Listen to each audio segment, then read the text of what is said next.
Welcome, and thank you for joining us for today's Dealer On webinar, How to Increase Your Dealership Intelligence for More Success in 2015.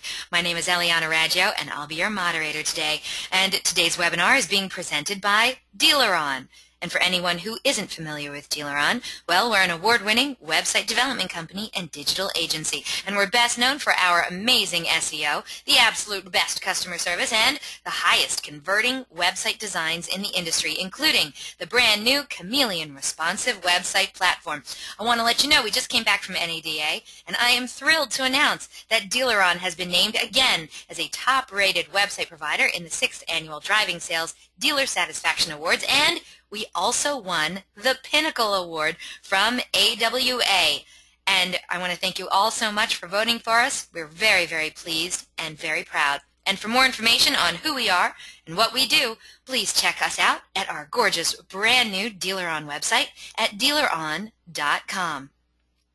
Now, we have a great show in store for you today. We are so very pleased to have not one, but two very awesome presenters today. First, we have Ken Kolodziej. He is the founder and CEO of String Automotive, a fast-growing company that empowers dealers to unlock their data and uncover actionable insights that improve sales, marketing, and service performance. A visionary thinker and bona fide data geek, Ken has deep roots in software and has been in the automotive industry for over 8 years. Ken architected the code for String and was instrumental in establishing String as the only vendor in the automotive industry to become a certified Google Analytics partner back in 2008. Ken earned a bachelor's in commerce from McGill University and studied at the University of Toronto's Rotman School of Management, and he can be reached at KOLOD@stringauto.com.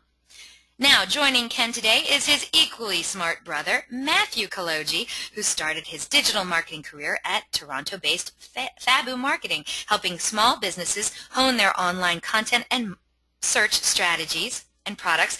And as String's Director of Search and Analytics and in-house Google Analytics expert, he keeps String's products and clients at the cutting edge of targeted marketing practices. His practical approach to maximizing marketing ROI and making him a sought-after resource for e-commerce directors and general managers alike. Matthew can be reached at mkolod@stringauto.com. Now, during the presentation, if you have any questions, please use the question feature located on the corner of your screen to submit them. And please also indicate which speaker you'd like me to address the question to. At the end of the presentation, we're going to answer those questions of general interest. If we're unable to get to your question live, don't worry, we're going to try and respond to you by email later today. Also, don't forget, a link to download a copy of this webinar recording will also be emailed to you later today for your reference, and please feel free to share it with your friends and colleagues. And guess what? Ooh, our good friends at String Automotive, they're giving away a great prize today on the webinar. One of you lucky webinar attendees is going to be winning 1 month of String Automotive's dealership intelligence platform, the Dealer Positioning System. You'll be able to visualize all of your web stats and sales and inventory data overlaid with industry data from Polk, Datium, and Experian for a full and actionable picture of your unique market. This package includes an hour-long consultation with one of our marketing intelligence analysts to identify issues and opportunities you may be missing out on. This is a great prize for your dealership. And guess what? This prize is valued at $1,295, but you have to be on the live broadcast to win it, so stay tuned and you could be the one walking away with this amazing prize today. Also, at the conclusion of the webinar, you're going to receive a short survey, so fill it out. We're always looking for quality feedback from our audience. Today, we're going to randomly select a couple of people from all those completed surveys to also win some Google prizes. So let's get started. Let's learn how to increase your dealership intelligence for more success in 2015. Ken and Matt, I am so glad you're here today. Ken, let's say hi to you first. How you doing? I'm doing great, actually. It's it's freezing up here in Boston, and much like you, we've dug out about 2 feet of snow. But besides that, like I said earlier, I'm pumped. So thanks so much for having us. Oh, we're very, very pleased to have you here. It's the first time you guys are on here, so I'm very, very pleased. We always love new blood over here on the Dealer On webinars. And not to be outdone, we also have your brother Matt on the line. Hey, Matt, what's going on? Hey, Eliana, doing great. shoulders and back sore from the shoveling, but the mind is sharp, so I'm ready to go. I hear you guys are down for some new snow that's coming in your way, and you guys must be pretty excited with the big game coming up this Sunday, huh? Exactly. Yeah, I've stopped watching the weather, but yeah, we're pumped for the game. Okay, good. So I want to tell you, now this is a very interesting title that you guys picked out, and I don't know that it's one that many dealerships have heard before, but I love it, and I love that we're going to be learning about quote-unquote dealership intelligence. So I'm very excited to learn more about this, as I know our attendees are as well.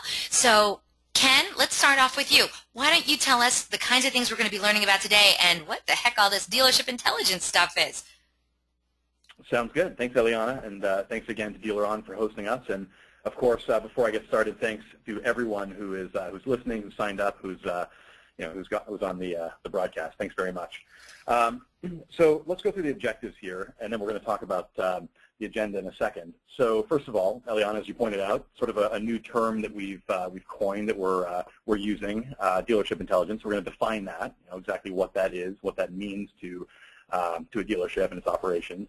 We're going to take a quick overview of the state of digital marketing, not only where we are today, but also a quick peek into the future based on some industry data. Matt's going to take over from there. He's going to help us understand how dealership intelligence can transform marketing and advertising strategy, and that's actually going to be through a PPC case study. Very cool, very compelling results. So Matt's going to be quarterbacking that, and then of course Eliana will be throwing it back over to you at the end for Q&A. Yes, absolutely. And audience, if you are getting into the Twitter action that's going on during our live broadcast, I would love to see what you got going on. So please tag me on it. I'm at Eliana Radja. You'll see it at the foot of each of these slides. You can also do hashtag DealerOnWebby. And I know the guys over at String Auto would love to see what you're doing too. So you can tag them at String Auto. Thank you so much. All right, Ken, take it away. Where do we start? All right. Well, I think, Matt, if you don't mind, there we go. All right, let's a little blurb about String Automotive. So some of you may be familiar with String. We've been around for about 10 years, like I said, based in Boston, which is a blessing during some months of the year and a curse during many other months. But ultimately, it's a great place to be, a lot of smart people. So we're blessed with sort of the human capital around here. As Eliana mentioned in my quick little bio there, we're the only Google Analytics certified partner in automotive. Big feather in our cap from the 900-pound gorilla that is Google, in the sense that we feel like we're pretty darn good at web stats and sort of crunching data of all sorts, web or otherwise.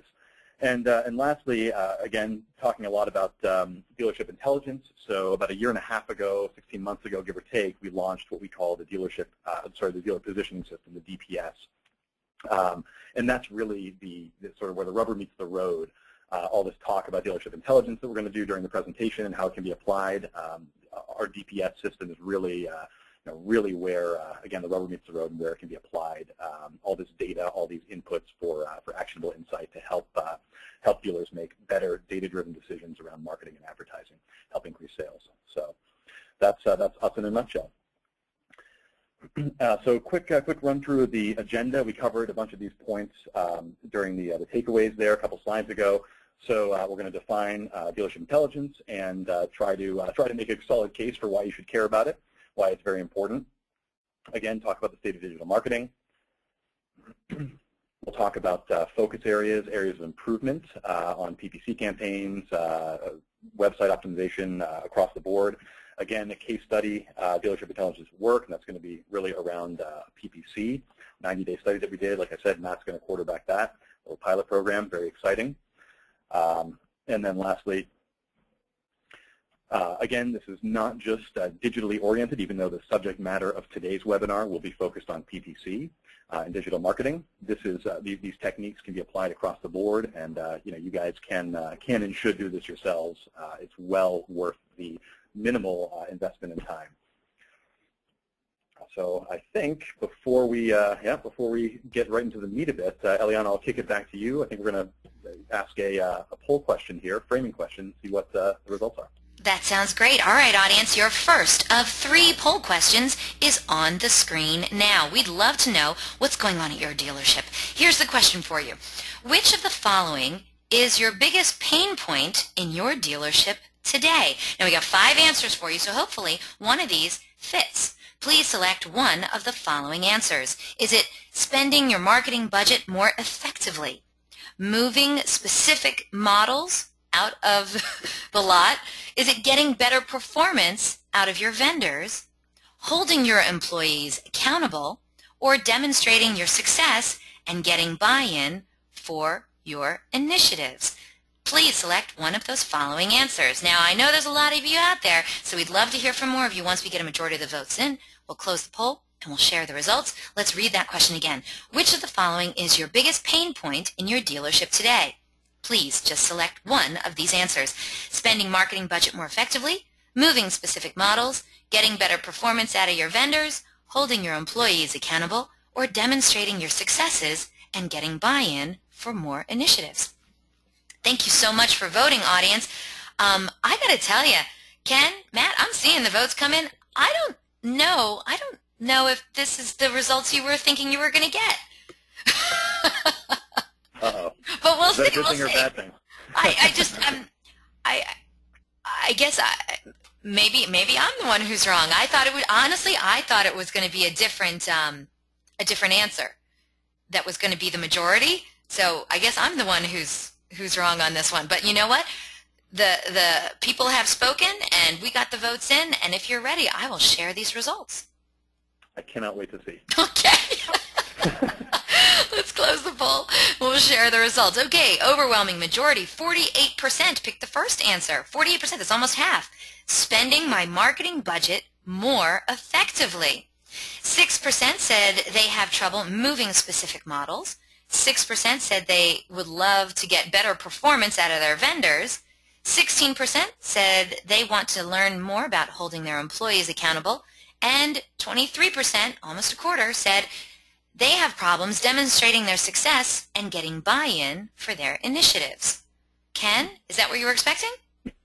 Very interesting results. I was hoping that it wouldn't be equal across the board, because then as an industry I think we'd all be in a little bit of trouble. But that's great that that's great that we have one clear sort of front runner, spending budget more effectively. And I mean, in a sense, this was kind of a trick question, meaning that all these 5 questions or say 5 responses are all interrelated, right? I mean, they really are sort of meshed together at some level. And so, spending budget more effectively, that ultimately is super important. Of course, that's sort of one of the huge goals of any organization, to drive sales and do it as effectively as possible. So, so thanks everybody for voting. This is really cool for us to see, and it's awesome that we're able to do it in a live format. Very cool.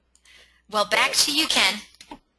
Awesome. So yeah, thanks very much. And we'll, as you'll see, I think certainly the crux of the presentation is going to, to revolve around how to be more effective and more efficient with marketing and advertising, better targeted. And that, I think, is probably a pretty good segue into the next slide. What is dealership intelligence? So, so kind of a busy graphic here. I'm not going to go through line by line since we only have an hour and not 5. But effectively, what we mean by dealership intelligence is using data, dealer data, vendor data, market data, some of which you already have accessible to you. Might not be in the best format, might not be meshed together with any other reports, for example, could be siloed. But taking all the inputs, the empirical inputs that we have, running them through a set of business rules, right? So that's our intelligence platform there in the middle, and ultimately coming out with a strategy that, again, is based in data, based in numbers, facts that we can touch. And the strategy is, again, crafted based on data, but also really pegged to the goals that you have as an organization or as a dealership. Sales goals certainly are, of course, front and center of most people's minds.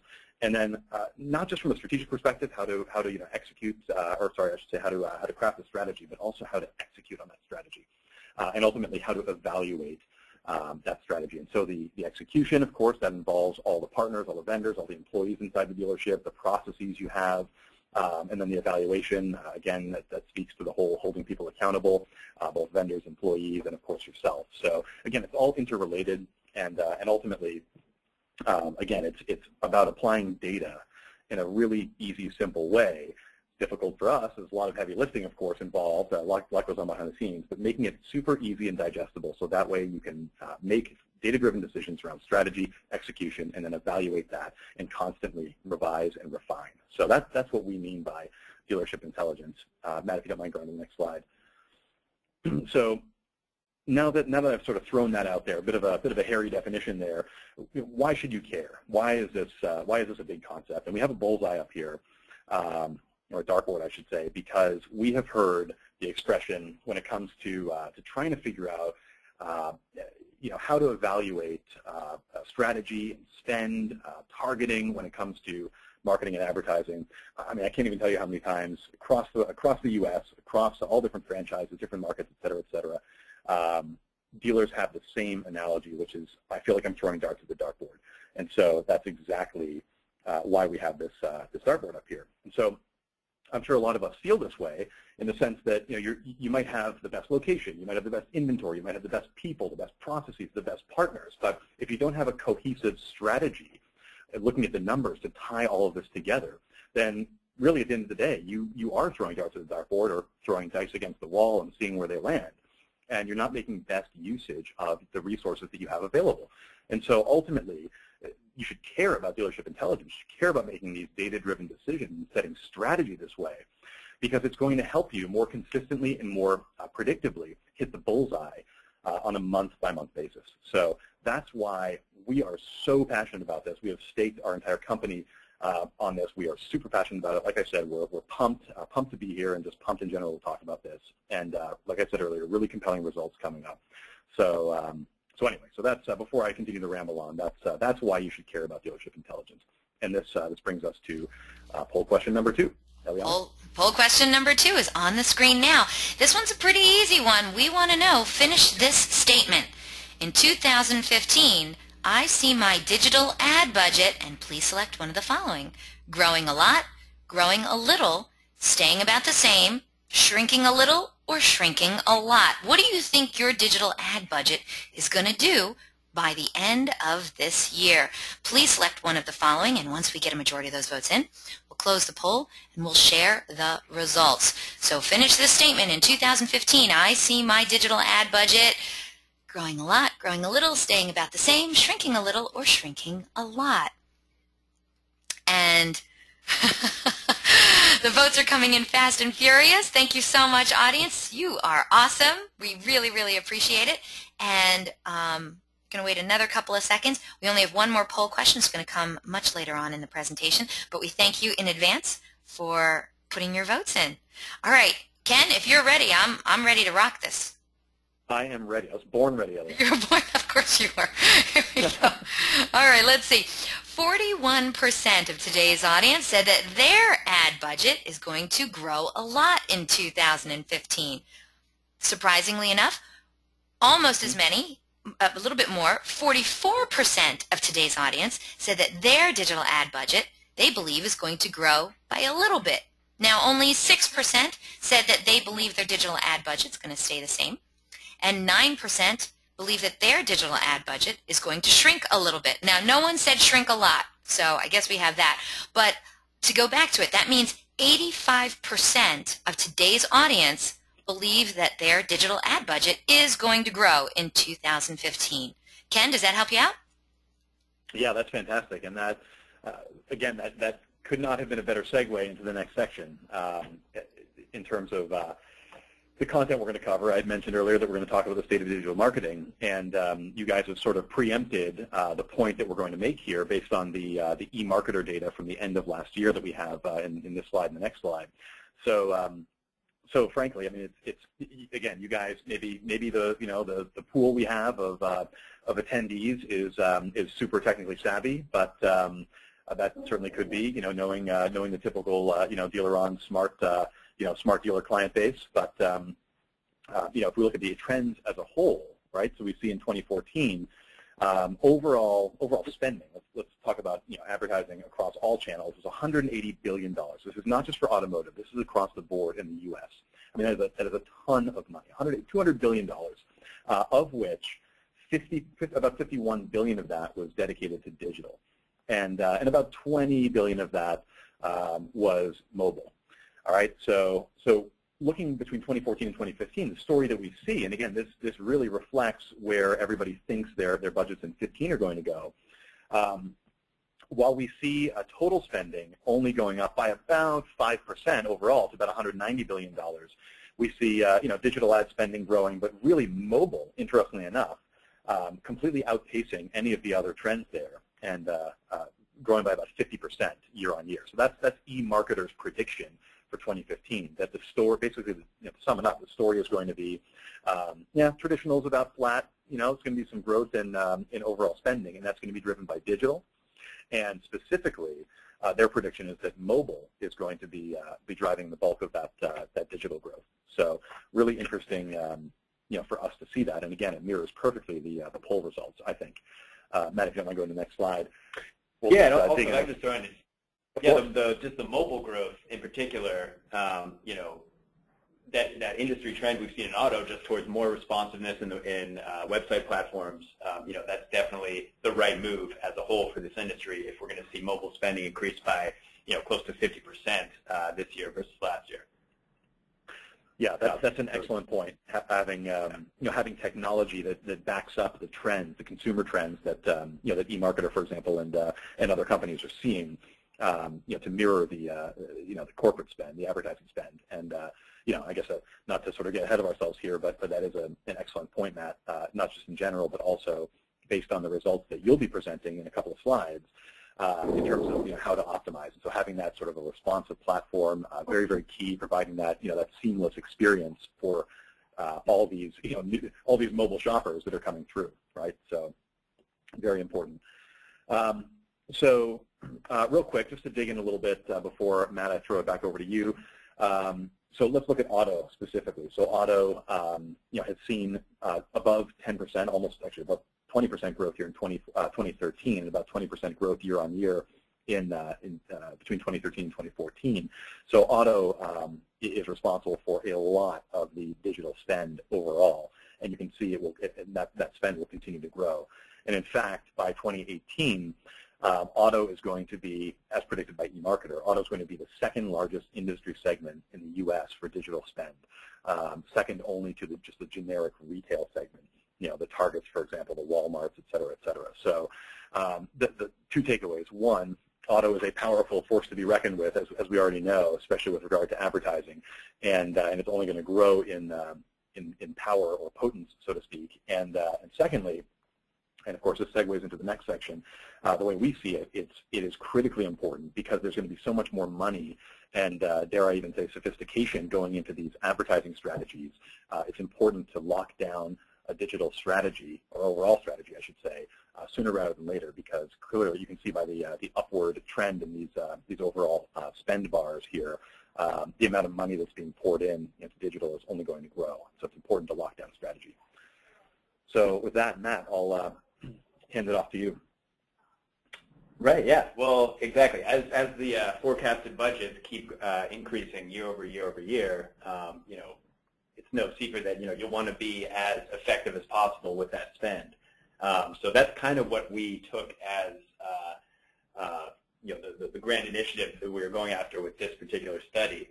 So I just figured I'd set the stage a little bit by first talking about what a paid search account typically looks like, and where the conversions typically come from, and where we saw an opportunity to improve things. So here you see a pie chart. This is the typical paid search account for a dealership, broken down by campaign as well as the amount of the monthly budget that's devoted to each campaign. So we have branded, so that would be your Google, people Googling for your dealership's own name, so Bruce Willis Honda, whatever it might be. And then the OEM campaign takes up a good 30% chunk or so. Obviously individual accounts will vary, but this is sort of what we saw after looking at a few hundred different dealership paid search accounts across a number of different major providers and even smaller boutique agencies. So OEM would be things, keywords like Honda dealers, right? So a make, but not necessarily a model included. Service brings up about 10% or so, but then a huge chunk of the monthly budget is devoted to new make and model campaigns and used campaigns, and that's where we saw an opportunity, particularly, you guys remember will remember that Stadium study that was from, I think, 2012. They presented at Driving Sales that year. Basically, they said that less than 1% of total paid search traffic converts to a lead. In this case, they were just measuring form submissions. So that's a really low number. But what was most alarming to a lot of people from the study was that the vast majority of those form submissions were coming from the branded campaign. So that's a campaign that typically takes up about 10% of your budget. And it's people who might find you through the organic search results anyway, assuming there's no one bidding on your name and taking that spot away from you in the paid search. But that's driving the bulk of the conversions, right? So that's a big opportunity that we saw to sort of take a look at, apply some of those dealership intelligence strategies that Ken was talking about earlier, and try to move the needle, so to speak, for the new and used campaign. I'm sorry, Matt, real quick, I just need to interrupt you. We do have a question about the pie chart that was a couple slides back, if you wouldn't mind. Yeah. Really quick, just going back there, I apologize. I tried to get in there, I really did. The question comes from Joe, and he wants to know, does this pie chart show OEMs are competing with us dealers and driving up the price of PPC? No, sorry, I should have clarified that. So this is specifically a dealership's account, but then this is what is typically called the OEM campaign within that dealership's account. So this is basically for any search keywords that are focused on just a make but not a model, right? So if it's a Honda dealership that's running this paid search account, this would be keywords like Honda dealers, Honda dealerships, Honda plus a geo term, so Honda California, Honda Hollywood, something like that. But this is just for dealership specific. This is not to do with the manufacturer. Thank you so much, Joe. Thank you so much for the question. And Matt, I apologize for the interruption. Please continue. No worries. Yeah, no, I'm glad that was clarified. So again, just looking at the those same types of campaigns that a dealership typically has in its account, you can see, this is usually how it shakes out. Branded's leading the way with the most conversions. OEMs coming up second, usually strong, low funnel, searchers coming through for that who are going to convert. Service always does pretty well, but then bringing up the rear, we find those, those two campaigns that could take up to 50% of a monthly budget in a paid search account that's really not pulling its weight, so to speak. So that's where we saw the opportunity. And so we first started by looking at what happens after the click, right? So the landing pages that a user arrives at. So this is pulled from a blog post from Moz.com, formerly SEO Moz. It's for those of you who aren't familiar with Moz. They're pretty great resource for anything having to do with SEO, PPC, conversion rate optimization, those types of ideas and strategies. They really get discussed and fleshed out at Moz. So I'd really recommend that as an additional resource if you guys aren't already familiar with it. But this particular blog post was complaining about how for a lot of PPC campaigns, the attention ratio on the landing page is way out of whack. And what the attention ratio is you want the number of interactive elements, so your calls to action or the links on a page, to be equal to the number of campaign conversion goals, which ideally would be 1. So in other words, if you want someone to fill out a form when they arrive at your dealership's landing page, then you should just have that form as the call to action. No additional links, no other extraneous stuff that's going to be diverting their attention, right? So the whole idea here is you would ideally have a 1-to-1 ratio between the calls to action on the page and getting them to convert. So get rid of as many links and as many extraneous calls to action as possible, right? So where that, in reality for most dealership landing pages, they're typically going to be landed at the home page, which you can see here. We have an example of that. That would be the one on the left. There's a whole, a bunch of different nav bar links, an inventory search right on the home page, a rotating slideshow which will change its call to action every 5 seconds. There's just a lot going on. So it's going to have a really bad attention ratio because you're going to have a million different things vying for that shopper's attention. And Another big landing page that a lot of paid search accounts will use is the inventory search results page, which again is a little more focused, but there's still upwards of 3 calls to action per vehicle that's being listed on the page. You also have the search filters up at the top, a lot of different pictures and links and distractions, basically. So we looked at that and we decided, okay, we're going to make a couple of different templated landing pages. So the one on the left, we decided we want them to just convert there, right on that page, and we don't necessarily care that much what happens otherwise. And the one on the right, we decided this is a campaign where we want to drive the user to product pages, so vehicle details pages, right, for a dealership. So this would be, the 2 KPIs we were looking at was conversion rate for the page where we wanted to convert users right where they land there, and then inventory engagement, so the number of VDPs per visitor for the template on the right where we want to get people into inventory. And I know ideally I should throw this in. So even though we talked about having that 1-to-1 attention ratio, you can see here there are a few, although the form is the main call to action on that conversion rate page on the left, we still do have a few extraneous links there. So ideally you want that 1-to-1, but it's not always as easy as it sounds. So, and I think before we go any further, we have another poll question, Eliana, which will kind of set the stage for what we're going to talk about next. I love it. All right, audience, your third and final poll question is on the screen now. We want to know what's happening at your dealership, so answer this question for us, please.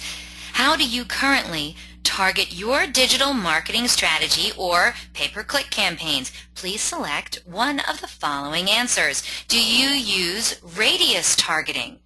Do you use zip code targeting? Do you possibly use a combination of the two? Or maybe the answer is, I have no idea, my vendor takes care of all that for me. Or the last answer is, what the heck is targeting? What the heck is zip code targeting and radius targeting? Well, that's okay too. We just want to know what's going on at your dealership. So how do you currently target your digital marketing strategy or pay-per-click campaigns? Radius targeting, zip code targeting, a combination of the two. You have no idea because your vendor takes care of that for you. Or what the heck is targeting? Oh, wow, you guys are quick on the third vote. That's awesome. All right, well, we're going to close this vote now and share the results. Matt, are you ready for this? I'm ready. Okay, were you still drinking? I know, I told you to take a drink during I was, poll question. yeah. All right. All right, audience, thank you so much for participating in the poll question. Here we go. Let's close this poll and share the results. All right, we're going to go in order. 13% of today's audience said that they like radius targeting. 9% of today's audience say zip code targeting is what they use. The majority, 56% of today's audience, said that they use some combination of the two. Now, 19%, almost a fifth of today's audience, says they have no idea because their vendor takes care of all that for them and they're okay with that. And only 3% of today's audience admitted they have no idea what the heck we're talking about. So does that help you out, Matt? Is that surprising to you? Yeah, for sure. Is 56% yeah. correct? Should we be using a combination of radius and zip code? Well, I'd say that that's better than just using radius on its own, because that's part of what we sort of put to the test here. We decided to shift from radius targeting for a number of different dealerships to a more hyper-targeted zip code by zip code approach. So before I go any further, I just want to say, string on it, we're not a dedicated, PPC company. We keep a few accounts going just to, stay up to date on the latest, to, create new strategies and to make sure that dealership intelligence stuff that we're preaching actually does work, right? So this was a PPC test that we decided to evaluate just to make sure those strategies that we are building are actually, applicable to any different account. So we looked at 10 different dealerships, 6 different makes across 4 different markets. So it was a pretty wide range of car dealerships that we were working with. And we decided to, now that we had taken care of the landing pages, so what takes place after the click, we decided to look at everything that happens before the click, so the targeting. So what we did was, first we took the dealership and we put that blue push pin on the map for the dealership. We plotted the competitor dealerships in the red push pins, sort of scattered out, all around LA, right? Because it's in the Los Angeles area dealership. Now, we also looked at their sales for different particular models. So in this case, I believe this was their new Q60 sales, which are those blue dots. You can just see a couple, one in Chino and one just to the northeast of them in Rancho Cucamonga. And then we colored in the zip codes according to the available market share for particular vehicles. So in other words, any zip code highlighted in pink on this map, there were new Q60s sold by other dealerships other than this dealership. So once we had that stage set, we decided, okay, well, let's go model by model and figure out not only where they're selling. So this is, I believe, the Q50, which obviously has a lot more sales. It's more of a flagship model for the Infiniti brand. So plot out not only where they're selling, but also where their opportunities are to grab a few more sales, right? So we decided to go with, take away that radius approach where we were bidding on basically everything within a 30-mile radius of the dealership or 20 or whatever it might have been, and just dial it into the zip codes where we know they sell Q50s into regularly and where there's an opportunity to sell a little more.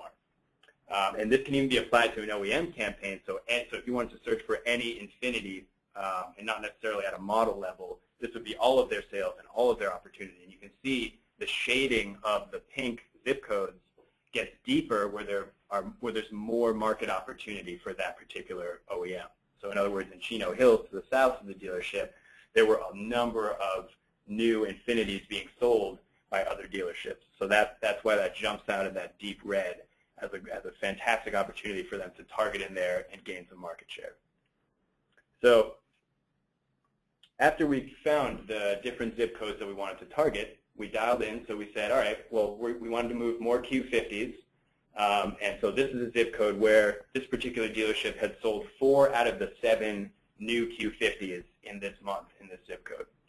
And so we know there's a little market share available there, and it's not far from the dealership. So we figured it was reasonable. They're already selling there. They could probably sell a little more without having to bend over backwards to gain those customers.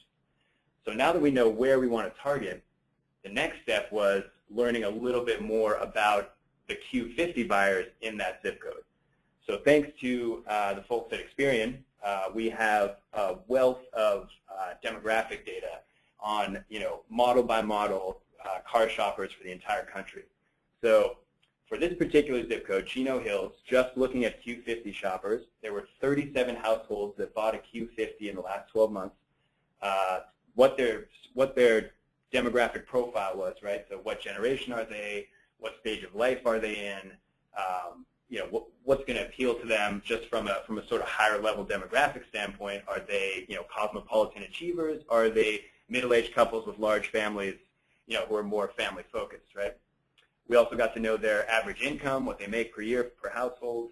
And then where it really gets interesting is what type of advertising are they going to respond to, right? So are they going to respond to digital ads, or are they more old school traditional types who are going to be moved by, newspaper, radio, TV, things like that? And then channel dominance, so if you want to go directly to them, is it better to reach them through email or through a direct mail drop? And we looked at the ratios, and thankfully for all of our dealerships, for the most part, internet was leading the way, so we knew PPC was a good strategy to use to reach them. And we also were able to tell what type of messaging to use to entice them to either click on the ad or convert once they've landed on the page, right? So that's what these messaging attributes are on the right side here. So we have leading the way by far would be financing options, right? So they want to know about the flexible financing that your dealership offers. They want to know that it's going to be a hassle-free purchase process. They don't want to haggle. They don't want to deal with a lot of that. And they also want to know that they're getting discounts and extra incentives that are coming just from your dealership. So we took that, and then we literally just applied those to the content on the landing page, right? So once someone arrives at the site, if they're looking for a Q50 through one of our ads, they're going to see a hassle-free purchase process. They're going to see that there are flexible financing options. And they're going to see that they get extra incentives and bonuses like a free trade-in appraisal. And we always make sure we have the lowest lease payment at the top of the page so they know they're getting that discount. And we basically rolled it up, so we looked at model by model, comboed all the shoppers, what's they're most likely to respond to from a messaging standpoint, and then tailored each of the model landing pages accordingly. And the results were pretty exciting. So in about 90 days that we ran this pilot program, the conversion rate jumped up by 360% period over period. But what was even more impressive for us was that year over year, the conversion rate skyrocketed, right? So just by shifting from this broad radius strategy where you're just kind of taking a shotgun approach and you're not really thinking about what the landing page is going to look like, you're just going to drop them all on inventory search results or the home page or whatever it might be, the difference year over year was just staggering. Conversions went through the roof. Inventory engagement also improved. It wasn't nearly as dramatic, but we saw a nice bump both period over period and year over year for just getting people into vehicle details pages, right? Getting them to go from the inventory search results page to actually click through into a product page and get more engaged with your inventory. And just to put that into context, so the conversion rate for the campaigns as a whole was 8.14%. And for conversions, we were looking at form submissions, clicks for directions, and mobile clicks to call. And our benchmark, even with all three of those conversion types, is about 2%. Anything with a 2% or higher, especially for a make-model campaign or a used campaign, we would consider that pretty strong. And again, that's we have Google Analytics access to a few hundred dealerships who use all the different major PPC providers as well as some boutique solutions. So we're pretty confident that we could set the benchmark, and if we could crush that, then we had a strong campaign on our hands. And inventory engagement, again, crushed the benchmark of about 50%. It was extremely promising, and beyond that, there were some additional improvements, right? So bounce rate dropped by about 27%. I think that just came from just cutting down on the number of links when they first arrive at the page and just keeping that attention ratio as close to 1-to-1 as possible. Time on site, as the bounce rate drops, your time on site is going to go up, so it went up by 20%. The value per visit increased by 271%. What that means is it wasn't just clicks for directions that we were getting. It was like hard leads. It was form submissions and mobile clicks to call. And I think part of that is just because, again, we just cut back. We went for the backyard. We just went for owning the backyard, looking for zip codes that are close to the dealership where we know you sell cars and, or there's a little opportunity to just a little bit outside of your completely dominated first few zip codes around you, right? So people don't need to know for clicks for directions. They see where you are. They recognize either the address or the town that you're in. So they don't necessarily need to know. They're ready to just submit a lead or click to call your dealership right away. And the best part was the spend stayed flat, right? So we kept the monthly budgets where they were. We didn't want to try to blow out any budgets or anything. We tried to keep the spend exactly where it had been in the previous period. Matt, this is Ken. Real quickly. Yeah. So I think for me, one of the, especially after the last poll result, budgets are going to increase, and we saw that overall budgets are going to increase, not just in auto, but across the board, and obviously at individual dealerships. So, there's going to be more spend in the digital arena going forward, which is great.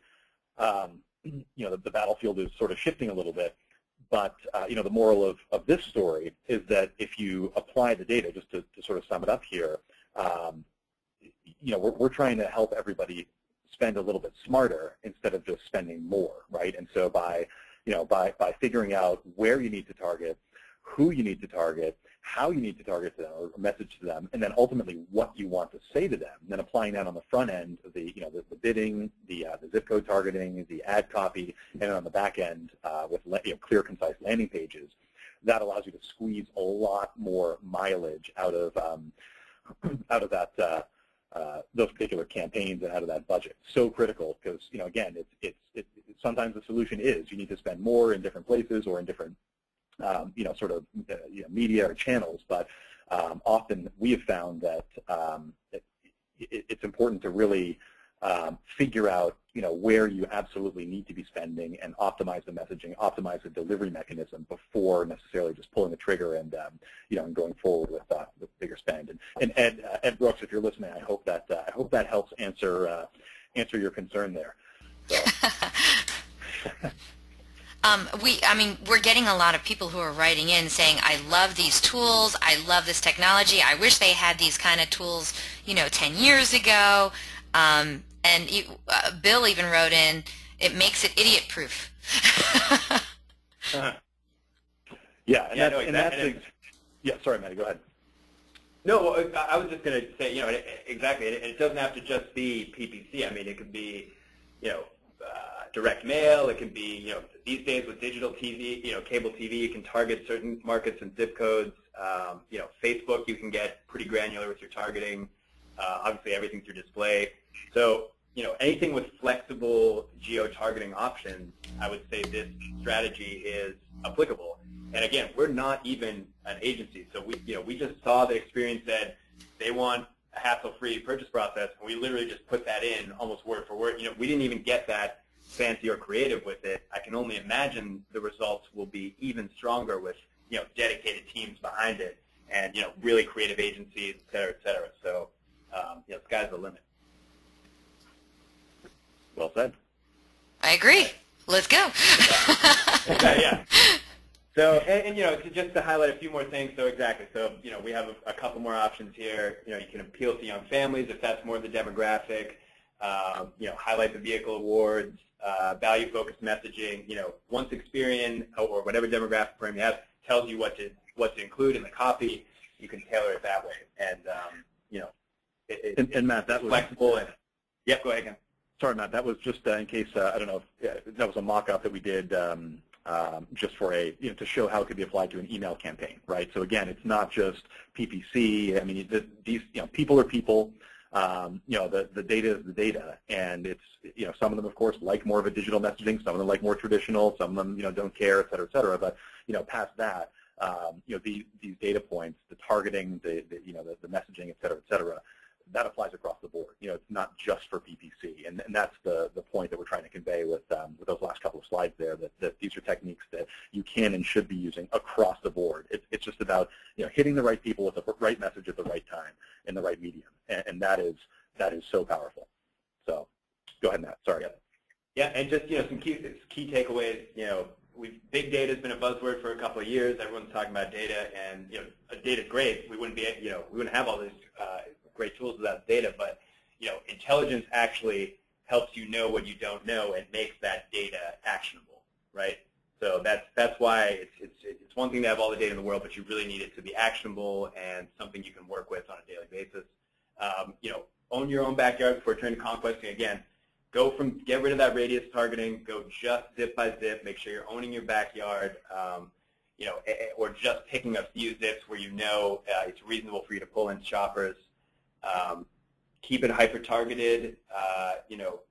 That way you can keep the spend flat, squeeze as much efficiency out of your budgets as possible. And, this kind of intelligence sort of puts the dealer back in control and, not only keeps your vendors more accountable, helps you, lead the conversation and, you're able to dictate strategy that you're confident in to your agency and not necessarily the other way around.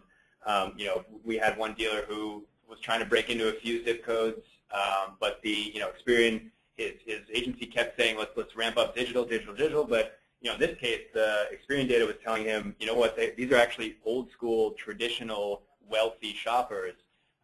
So he went back into newspaper for one particular market, and it was cheap because everyone had abandoned it, so he got a nice rate, and it's been working for him. People coming in with a newspaper. They're getting calls to the newspaper, the number they put in the newspaper, et cetera, et cetera. So,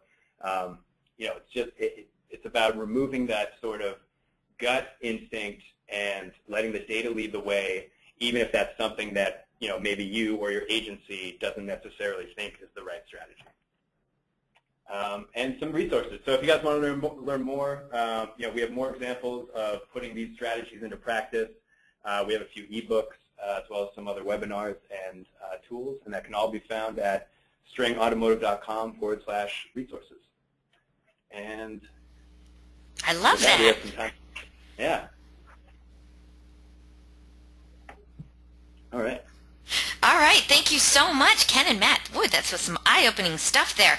And audience, if you haven't gotten your questions in yet for Ken and Matt, well, I don't know what you're waiting for. Now would be a great time to send them in. We're going to get to those questions in just a moment. Before we do, though, well, guess what? It's that time. We got a little bit of business to take care of. You missed it at the beginning of the webinar. I announced that our good friends at String Automotive, they're giving away a great prize today on the webinar.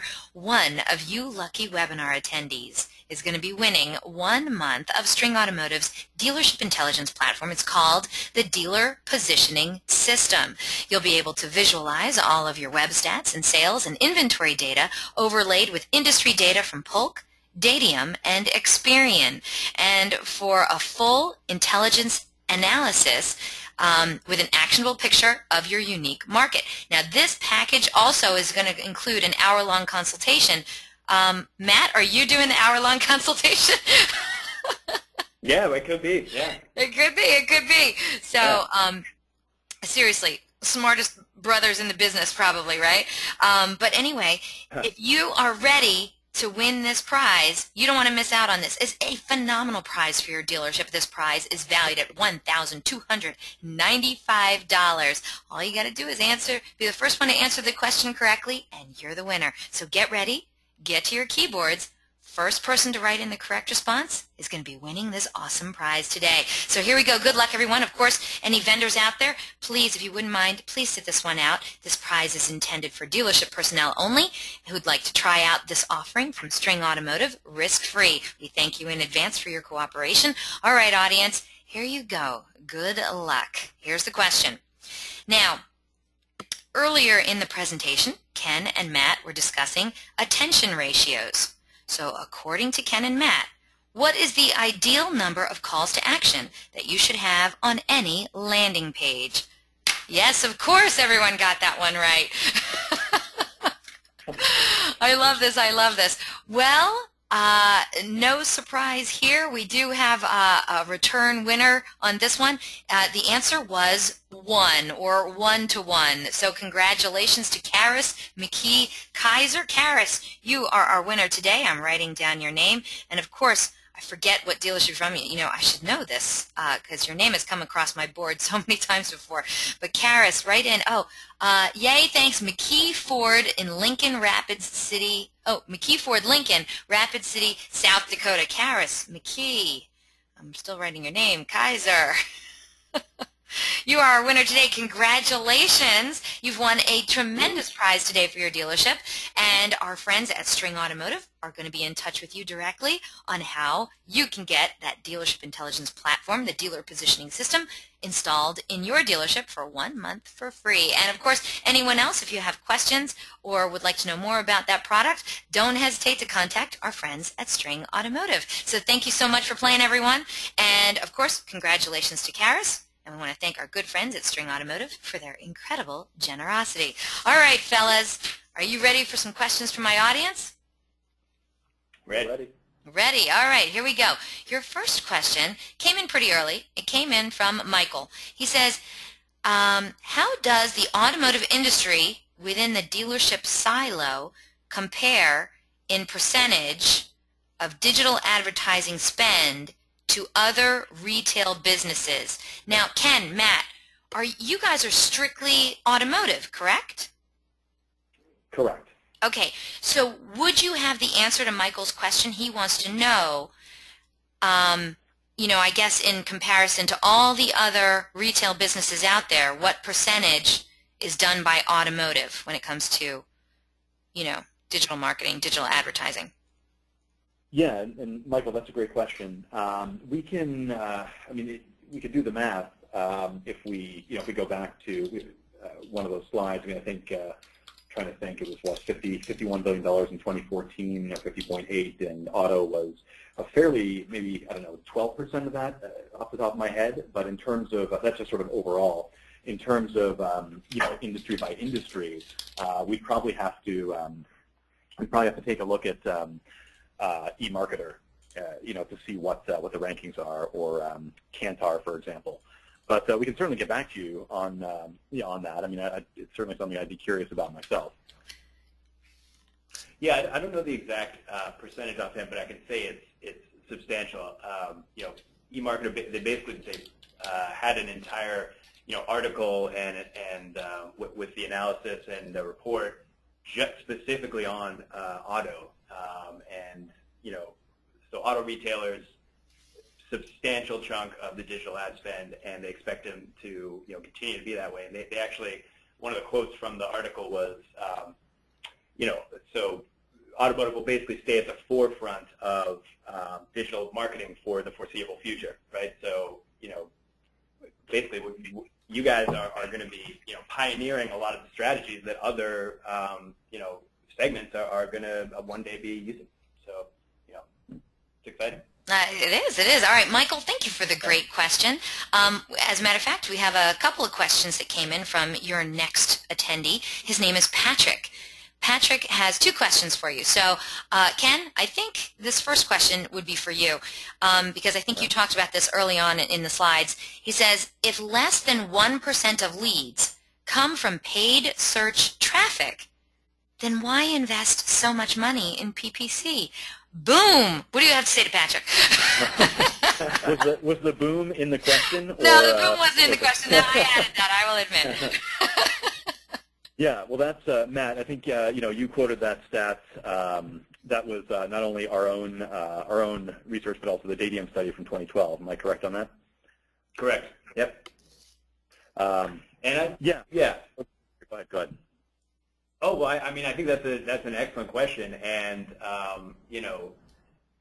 frankly, I would say that unless you can take that intelligent approach to your digital spend, specifically paid search, and narrow it in so you can actually really track the ROI, know and look on a map to see where you're gaining market share, because you know that you're pounding away at those zip codes with a highly targeted campaign.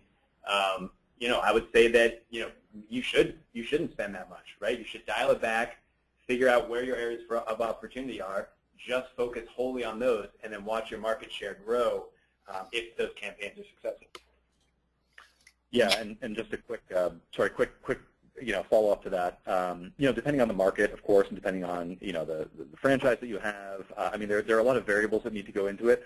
But in some cases, small market brand that's not, or make that's not necessarily super popular, niche brand, niche model, what have you.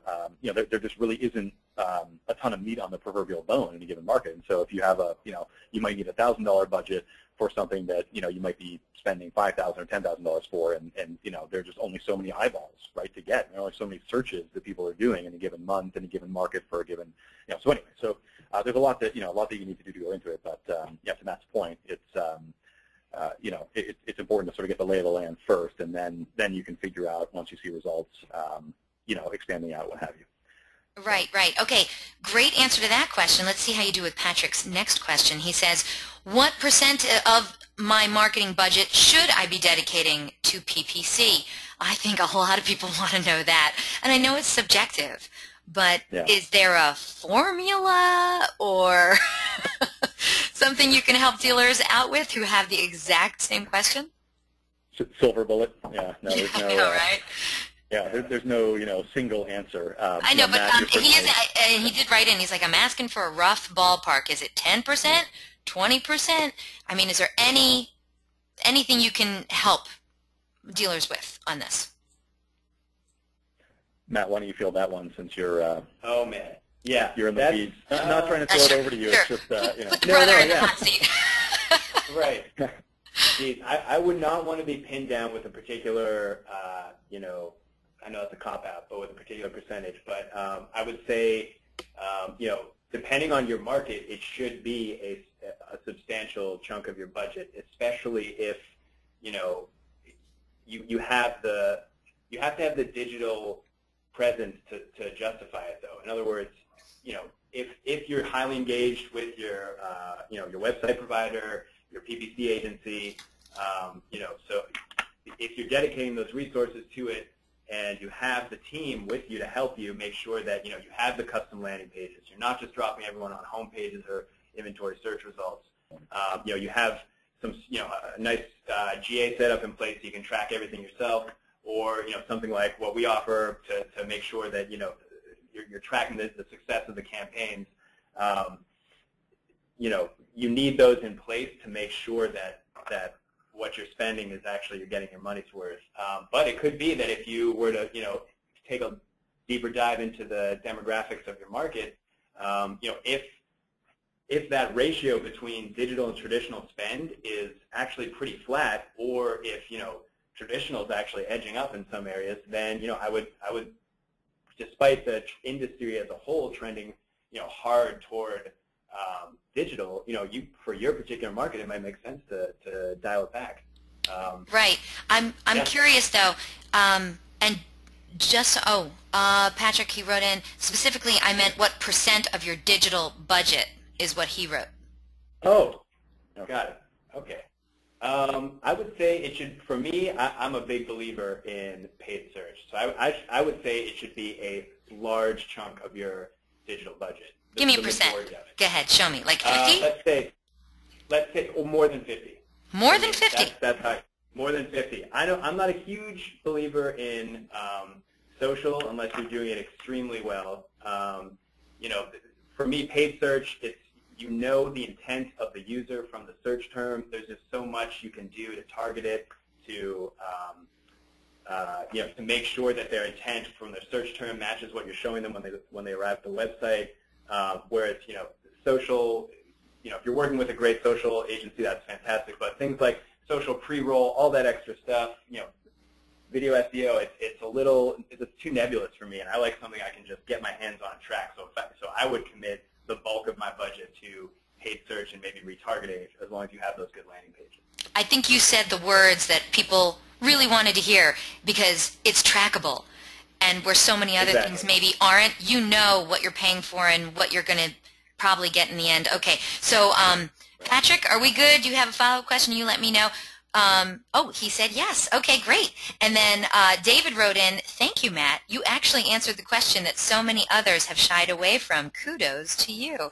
So thank you for that. Yeah. All right. And just so we know, just so I know, if a dealership really wants to get a better grasp on how much of their digital ad budget they should be spending on PPC, they got to talk to somebody like you guys, right? Yeah, that'd be helpful. And get like the analysis, right, of the whole market area and stuff. Okay. Right, because you need, and then you can feel pretty confident when you set your budget. Gotcha. Okay. Next question, fellas, comes to you from Bob. He says, we don't currently use zip codes for targeting, but if we did, would we see impact beyond conversion rate and engagement? Who wants to take this one? So I can answer it generally, and just quick, Eliana, quick note, the room that I'm in, I'm back-ended by another meeting, so I may be kicked out at any minute. So if that happens, I'll let you know, and then I'll scoot. But until then, let's keep it rolling.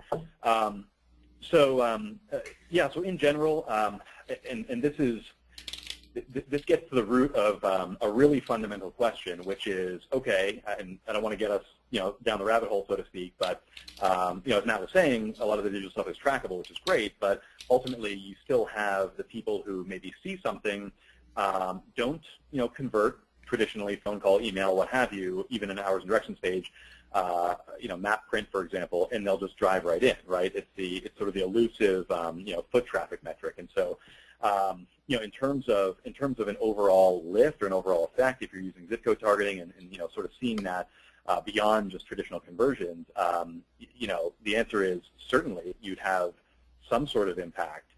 The problem is it's really hard to quantify and to measure. There are some technologies out there that we're exploring, that hopefully this year can help shed some light on that, but too early to really talk about. but anyway, Matt, I mean, that's just my 2 cents. There's definitely a lift from an engagement perspective online. VDP views, that's a good metric, and then of course, foot traffic wise, the actual tangible stuff. But Matt, from your perspective, zip code targeting wise. Yeah. Oh, I would say, wait a couple months for that registration data to come out and see what the lift is like for market share, or just look at your DMS to see where the sales are coming from for that month. See if that matches zip codes where you guys are investing heavily. I would say just look where the sort of rubber meets the road and just see how it's impacting sales and market share too. Thank you. Thank you so much. All right, great question from Bob. All right, next question comes to you from Michael, and he says, with the continuous updates on Google on algorithmic rankings, are landing pages essential in the mix of heightening SEO first page listings? Matt? I think we might be losing Ken soon. So Ken, maybe before Matt gets to that, I think, do we have to say goodbye to you, my friend? I have a couple minutes, so yeah. Okay. If we could, why don't we do the goodbyes now before I get thrown out of here? And all right, thanks very much, guys. Take care, and Eliana, thanks again for hosting, and everybody, thanks for attending. We'll catch you later. Thanks very much. By the way, Ed Brooks says hi. He says you guys rock. Excellent. Thank you, Ed. All right, take care, Ken. Matt's going to stay on with us, of course, and he's going to field these last handful of questions for us. So the question again for you, Matt, was from Michael, and he says, with the continuous updates with Google on algorithm rankings, are landing pages essential in heightening SEO first page listings? Good question. The problem, I would say yes. I'm still kind of a believer in the more the old school SEO style of keeping one sort of topic per page almost and focusing in on that rather than going for a specific keyword or whatever it might be. I think that's a little bit overkill. But the problem, I think, is that the search volume for a lot of the topics, let's say, if you're focusing on Infinity, Chino Hills, you know what I mean? There's not going to be a ton of volume there. So whether that's worth your time to invest or your money to invest in landing pages that are only going to squeeze an additional, 20 visits or so per month if you're lucky, that's up to you. The good news is they might be highly engaged, and again, make sure that attention ratio is nice and narrowed down so when people arrive there, you're keeping them and they're not bouncing because you put in a lot of work to get them. And the high volume search phrases that are going to be responsible for most of your organic, are such that it's always going to be your home page or your new inventory search, something like that. That's going to be driving most of your SEO traffic, right? So searches for things like Infinity or Infinity Hollywood or whatever it is going to just bring up your home page, whether it's through the Google Places, Google Plus local listings, or just your home page. So obviously you don't want to destroy your home page so much because you're just trying to focus on one thing. But I would say if you are going to build those, if you do want to target certain areas from an organic standpoint, you want to play that long game, and you're willing to just accept that maybe I'll only get 10 to 15 page views of this landing page per month, then yes, I would say landing page optimization is key, not just from the organic standpoint, but also from a conversion rate standpoint, to make sure that once you've gotten them, they stick around and they convert. Thank you so much, Michael. I hope that answers your question. All right. These last few questions are going to really put you on the spot, Matt. So. Okay. Oh, by the way, Michael wrote in and he said thank you for your answer. All right. Here we go. Your next question comes to you from Elmer, and he says, Matthew, how do you know the total of make model sales in a specific zip code? And how do you know the customer preferences per zip code, i.e. finance, hassle-free, etc.? And where do you get those stats? That's from Elmer. Yep, good question. So as far as the sales side, that's pulled from, what we do is we pull a dealership sales from their DMS and then match that up with the Polk registration data. So we're able to see of the, let's say, 7 Infiniti Q50s that we saw in Chino Hills that we know were registered, they're new, registration data is pulled from Polk. We were able to match up 4 of those from the dealer's DMS. So we're able to give you a pretty accurate market share, zip by zip by zip. If for just, a make as a whole, or for every single make, if you want to look at, how Honda did versus Toyota in a certain zip, whatever it might be. So that's all coming from Polk, as well as your own dealership sales. All the demographic info and the psychographic info, so what a user is going to respond to as far as messaging, that's all pulled from Experian. And that's their auto DNA files, what they call it. It's basically a roll-up of a number of different data sets that they have, whether it's through direct surveys, so they've just surveyed users, shoppers, or credit card applicants, whatever it might be.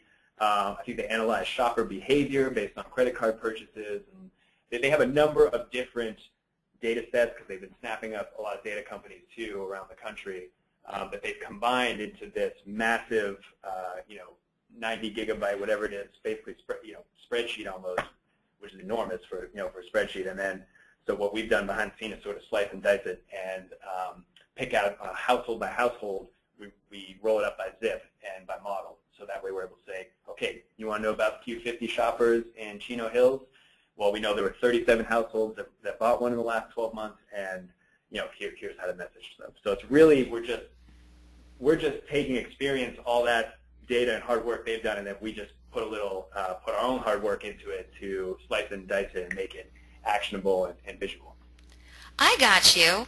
It sounds like a lot of work, though. Oh yeah, the engineers here are ridiculously talented. They're good. They're smart. So super smart. Okay. Elmer already wrote in. He said, great answer. Thanks. So thank you so much for the great question. Let's get to these last couple of questions for you. This one comes to you from Jeff. He says, how do you measure the effectiveness of lead providers like AutoTrader and Cars.com? In particular, are you able to track them to the sale even if they didn't input a lead submission through a third-party provider?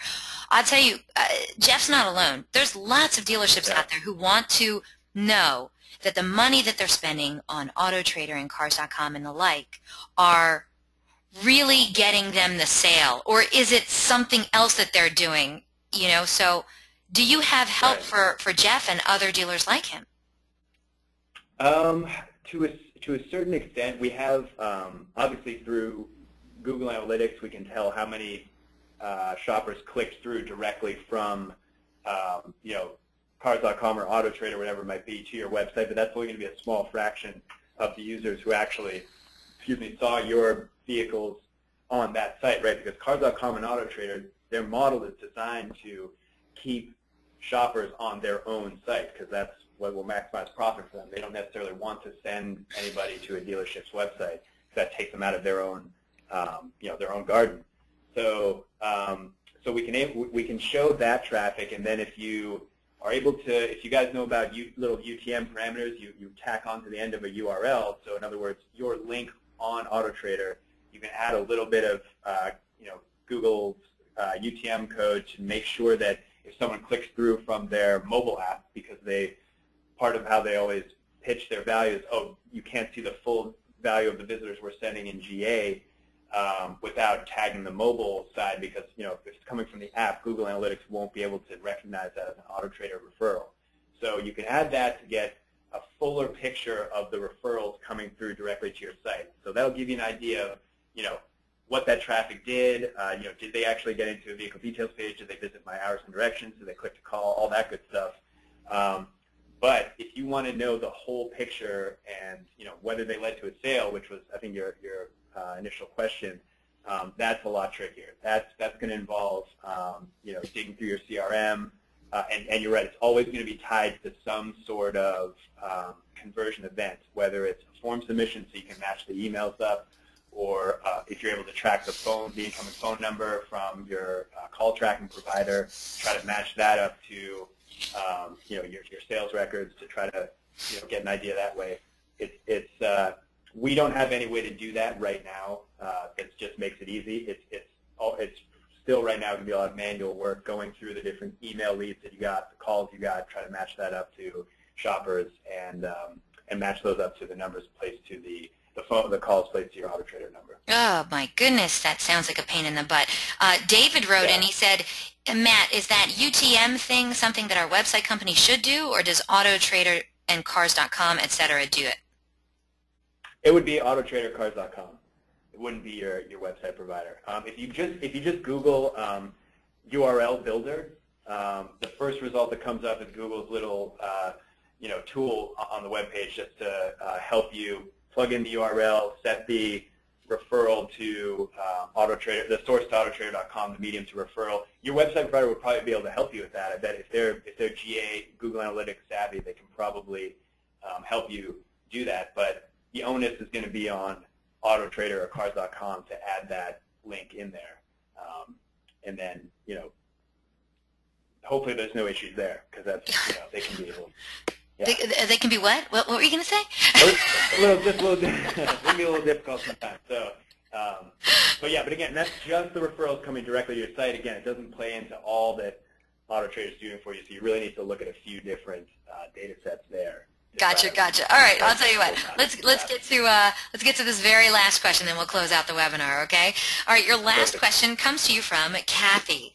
She says, can you give us some examples of how other dealers have used Experian data to make changes to their marketing campaigns? Yeah, I would say one that hops to mind is one I mentioned earlier. Again, it was a Hyundai dealer in Massachusetts. They were purely digitally focused. That's what their agency was telling them. That's what their gut was telling them. But they were really having trouble cracking this one little cluster of zip codes where the customer base was a little wealthier, a little older, and there was just not a lot of traffic being generated, despite the fact that they were bidding very aggressively in those zip codes. So they looked at the demographic data. They saw that they were more traditionally focused rather than digitally focused, and they bought some ads in the Globe. It was much cheaper than they had assumed it would have been because just so many people pulled out, and and they saw some success there. So yeah, exactly. That's really interesting. Okay, Kathy, great question. Now, Matt, you're going to have to thank your brother for us, but thank you so much for being here today. That was a really eye-opening presentation. I really enjoyed it. Yeah, thank you, guys. That was a lot of fun. Yeah. Well, audience, you had a lot of brains on this show today. Of course, we're past the top of the hour. Any questions that weren't answered during the time allotted are going to be answered by email later today. I want to remind the audience, a link to download a copy of this webinar recording is also going to be emailed to you later today for your reference. Please feel free to share it with your friends and colleagues. And of course, today's webinar is also going to be posted online within 24 hours. All you have to do is go to dealeron.com/webinars, and there you can view our upcoming webinar schedule and access any of our past webinars too. Hey, so we're going to make this webinar close up in just a moment, and when we do, you're going to get a short survey. It's super short. It's 5 questions. You can handle it, I promise. Please fill it out. We're always looking for great feedback from our audience. I want to know what you thought of Matt and Ken's presentation today. We're going to randomly select a couple of people from all those completed surveys to also win some Google prizes. And invitations will be going out tomorrow for our next webinar. It's a doozy, too. The cold, hard truth about BDCs and why you really need a BDD. In this webinar, David Kane, president of Kane Automotive and noted authority on automotive internet and business development centers, describes why the current design of BDCs are actually putting your dealership at risk. His revolutionary new strategy flies in the face of convention as he states, the next evolution of dealership growth is to do away with your BDC and create a business development dealership. David Kane will share the most valuable best practices, innovative ideas, and actionable items as he discusses how to create and manage your own business development dealership with a proven formula for success. Attendees will hear superior guidance from one of the most respected trainers in the industry on how to involve your whole dealership team to inspire buyers daily, and you'll be able to put these ideas into play right away. This provocative presentation will surely bring swift and dramatic results to your dealership and your bottom line. So if you're ready to learn the next evolution of dealership growth and create a business development dealership, then that is both successful and profitable, I should say, then this is a must-see presentation. So don't forget, Dealeron's weekly webinars are held Thursdays at 12 noon Eastern, 11 a.m. Central, 10 a.m. Mountain, and 9 a.m. Pacific. And if you have any questions, comments, or suggestions regarding these webinars and our topics, hey, contact me directly. I love hearing from you. My name is Eliana Raggio. Please track me down online. I'm on Facebook, Twitter, Google+. I'm on all the automotive social networks. Or you can email me directly at eliana@dealeron.com. Thank you all so much for spending this time with us today, and I hope to see you all on another webinar in Dealeron's continuing education series. Take care. I'll catch you next week.